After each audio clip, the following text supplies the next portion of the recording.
Bonjour, aujourd'hui je vais vous parler d'une de mes spécialités, le shiatsu. Alors non, il ne s'agit ni d'un plat exotique, ni même d'une gymnastique douce venue d'Extrême-Orient. Le shiatsu est une technique manuelle de santé et de bien-être originaire du Japon. Inspiré de l'énergétique traditionnelle chinoise, il vise à rétablir l'énergie vitale dans l'ensemble du corps. Il se pratique en exerçant des pressions avec les doigts, les paumes de main, les poings ou encore les coudes.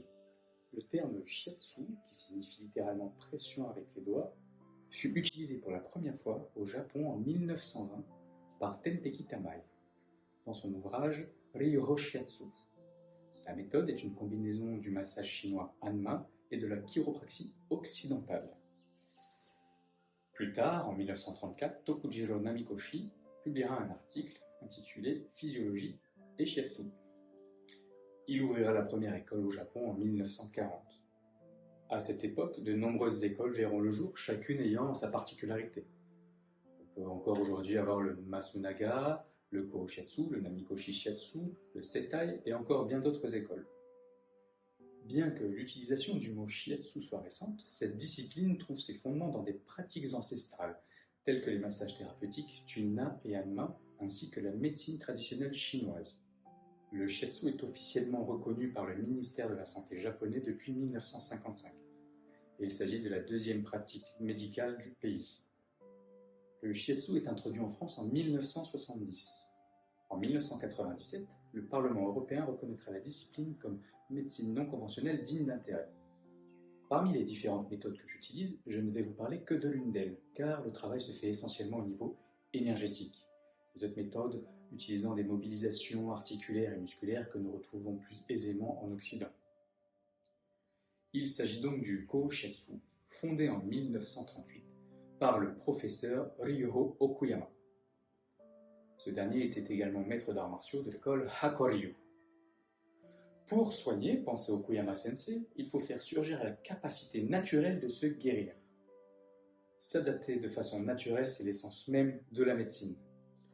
Il disait que le toucher du shiatsu permet de prévenir des maladies, de garder la bonne santé et de renforcer les points faibles. L'une des méthodes de diagnostic du Kōshiatsu s'appelle le Myakushin. Il permet de reconnaître les problèmes rencontrés par le receveur et d'identifier les keraku à traiter. Les keraku sont des trajets énergétiques qui traversent tout le corps. Il s'agit des 12 méridiens de la médecine traditionnelle chinoise.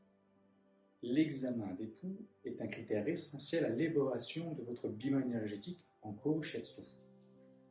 Il permet de connaître l'état général du receveur sur le point de vue énergétique et nous donne des indices sur les méridiens, les keraku que nous allons traiter.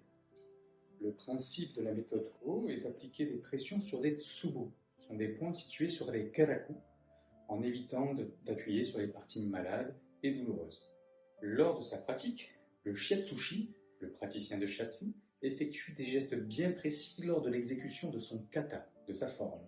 Il se met lui-même en état de totale disponibilité, pouvant s'apparenter à de la méditation, rendant ainsi son geste bienveillant plus subtil.